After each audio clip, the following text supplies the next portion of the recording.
Here we are at Crestwood Station. This is the Crestwood Village. The Crestwood turn train just arrived. The 4 o'clock arrival from Grand Central. It's going to be going back to Grand Central, making all local stops. I missed the pre-pandemic days when it would go express after Mount Vernon West and stop at Fordham only along the way to Harlem Hill 25th Street. Yeah, I miss those days. But not if you're traveling to the Bronx from here. But this video is mainly about transportation through travel. Remember all those box on wheels Beeline buses? The Orion 5s and the Orion 7s?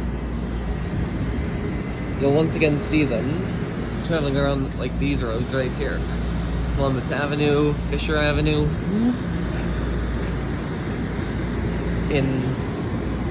On a new system called Transportation Through Travel. I made a video earlier about introducing the TTT. That may have been too early of a video. As we speak, it's currently being discussed. But we don't know when it's going to happen. Anyway, those box on wheels Beeline buses, the Orion 5s and the Orion 7 hybrids, that just retired.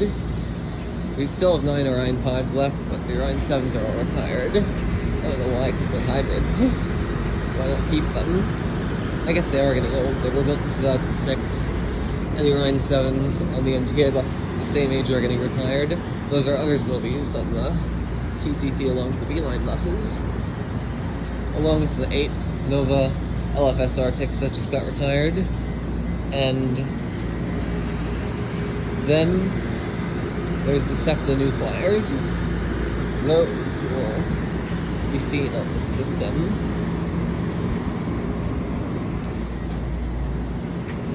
Now, know what you're thinking. This is an M7. M7A, I mean. Well, that's interesting. I was waiting to see 4258. That's an Intel laptop processor that was used in the MacBook Pro. Except it has a U afterwards. 4258U.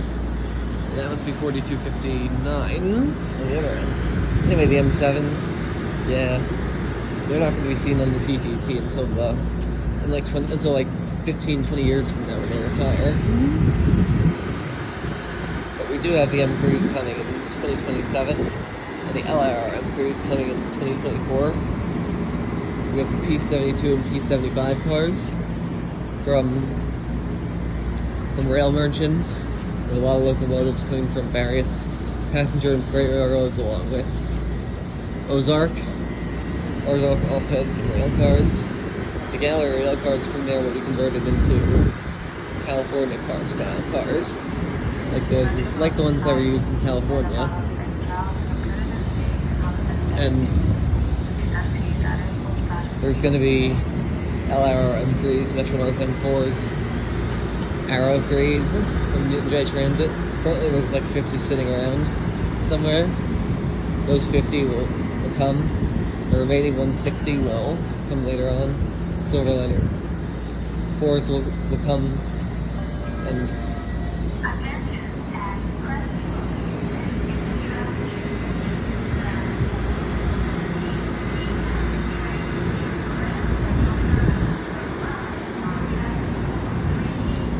that's not a track change.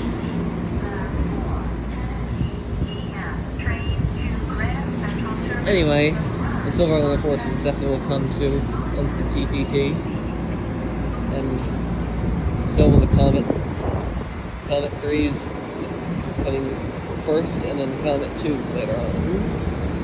I think even the Comet 4s are on the chopping block. Then there's the Shoreliner 1s and 2s. This coming decade, probably around the same time as the M3s. And then when the M7s join, there will also be Shoreliner 3s and 4s. Oh, and I forgot to mention the Comet 2s. On which one they're coming to. Initially, there's going to be 8 Comet 1s from SEPTA. We don't know how much time Utah is going to keep their Orion. They're not Orion. Comet 1s in service. we see all these rail cars. They're going to along the two Boise buds sitting at Croton, along with two Jeeps at Croton. Jeep with a G, that's a train. With a J, it's a car.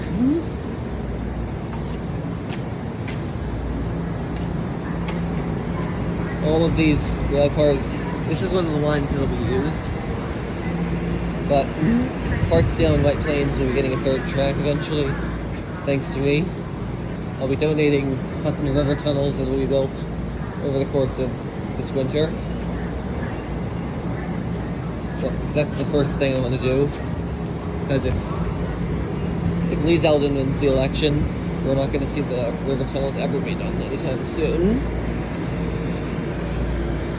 And then, once the tunnels that currently exist are no longer operable, the United States economy is just going to fall completely apart and collapse. All because these tunnels are not being built fast enough. The ones in New York to New Jersey, the North River tunnels. If only it was as easy as putting the Northeast Corridor through Port Authority trains Hudson's tunnels. If only it were as easy as that, but you can't. It's not that easy. Future TTT trains.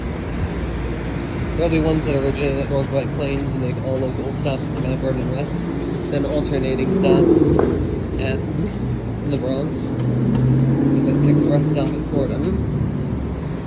Then there's Crestwood originators such as this one that make all stops.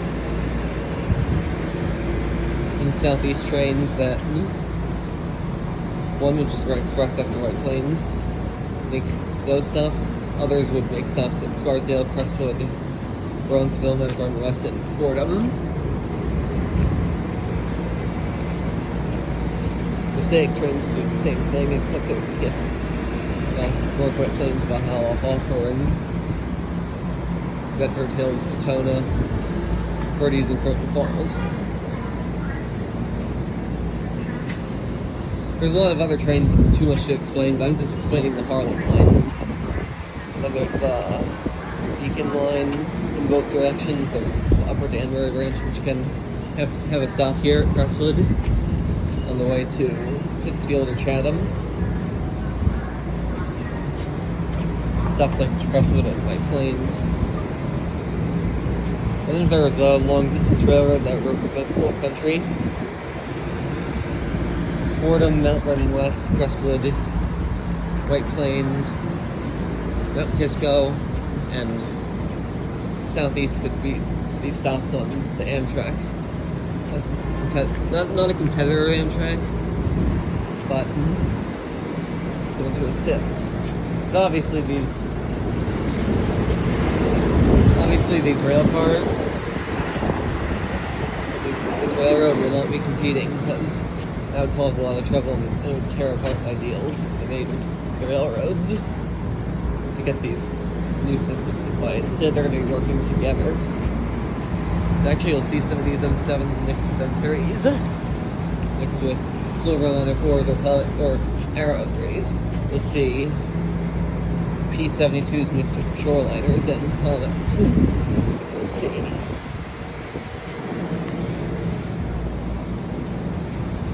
And unfortunately, Ozark already sold the 10 LIRR C1s. You'll see locomotives just such as F7s and the F10 and the FL9, but rail diesel cars. You can even see Comets with Boise buds. Actually, the Boise buds are going to be waiting to electrics. And then the two P70s from Holman Yard at Hillside. Those are going to be refurbished and made into DEMUs, like the RDCs would, and the Boise buds would. That's going to be it for today. I'm talking too much. Bye.